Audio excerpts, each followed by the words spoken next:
Think about your morning routine. You reach for your shampoo, your moisturizer, maybe some household cleaner. We use these things every single day to clean, protect, and get us ready. But have you ever really stopped to wonder what's actually in them?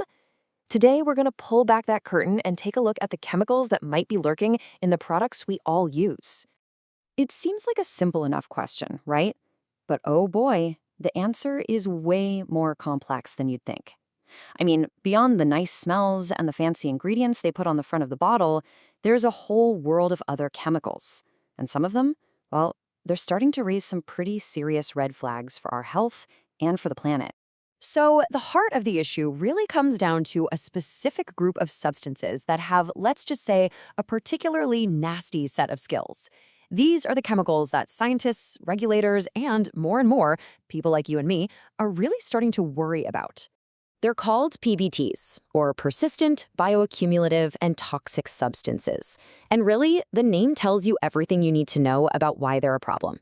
Persistent means they stick around. They don't break down easily, so they can linger for years. Bioaccumulative means they build up in animals, in the food chain, and yep, even in our own bodies. And toxic? Well, that one's pretty self-explanatory. It's that triple threat that has everyone so concerned. And listen, these aren't just some abstract terms from a chemistry class. These are ingredients you might actually find in your house right now. Things like aldehydes, think formaldehyde, that act as preservatives, or phthalates, which make fragrances last longer, or triclosan, that powerful antimicrobial that used to be in everything. For years, companies used them because, hey, they worked really well, and they were often super cheap to produce. The problem is what else they do. But here's the good news. People are finally catching on. There's this huge wave of pressure building from shoppers and governments, all demanding change. You've even got major retailers banning certain chemicals from their products. So companies, they just can't ignore this anymore. But with every company out there claiming they're going green, how do we actually tell who's making real changes and who's just good at marketing? Well, to cut through all that noise, all that greenwashing, you need a system. You need a standardized way to measure what these companies are really doing so you can actually compare them, apples to apples. And that's exactly where this new framework for accountability comes into the picture. And that tool is the SASB standards. Now, don't think of these as some label on a shampoo bottle. It's more like accounting rules, but for sustainability.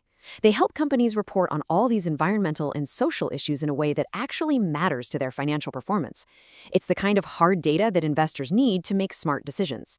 Because if an issue could hurt a company's bottom line, you better believe that's when investors really start paying attention. So how does it all work? It's actually a pretty logical process. First, they define a whole industry, in this case, household and personal products. Then, they figure out the key risks and opportunities that really matter for that industry. After that, they set super specific metrics to measure performance and provide detailed instructions so everyone's measuring the exact same way. And finally, they use activity metrics, which lets you fairly compare a huge global company to a much smaller one. Okay, so let's get down to what this actually means in practice. The real power here is in the specific and, let's be honest, sometimes uncomfortable data that it forces companies to put out there for the world to see. This right here is one of the absolute game changers in the whole standard. A company can't just say if they use a risky chemical. No, they have to report exactly how much money they're making from selling the products that contain it. It directly connects the problem to their profits. I mean, just think about that for a second. Can you imagine what that number would be for a giant global cosmetics brand or a massive cleaning supply company? When an investor sees that, say, a huge chunk of a company's revenue depends on a chemical that could get banned tomorrow, well, that screams financial risk. But it's not just about flagging the bad stuff. The standard also pushes companies to talk about the good stuff. Are they adopting what's called green chemistry principles? This is basically a whole philosophy for designing chemicals and products to be safe and sustainable from the very start. So you get this incredible contrast. Are they still relying on old, risky chemicals, or are they innovating with safer ingredients that are designed to biodegrade and come from renewable sources?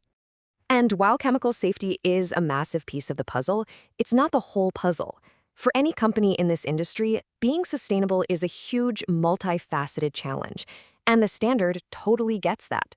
See, product safety is just one of 4 main topics. The standard also asks companies to report on their water use, especially if they're operating in places where water is scarce.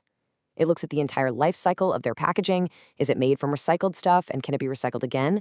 And it digs into the palm oil supply chain, a huge ingredient that's often linked to deforestation.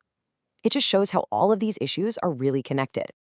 Okay, so we've talked about standards and metrics and corporate reports.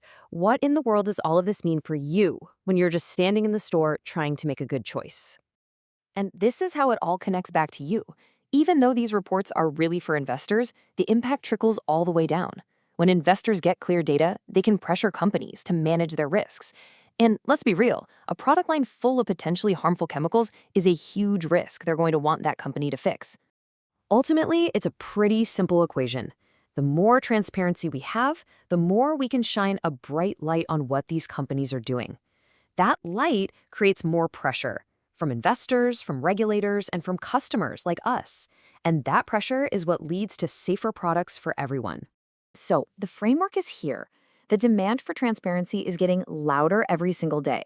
The real question isn't whether we can know what's in our products anymore, it's whether all this new knowledge will finally be enough to reshape the entire industry and change what's waiting for us on the shelves. The answer to that is now in the hands of companies, their investors, and all of us.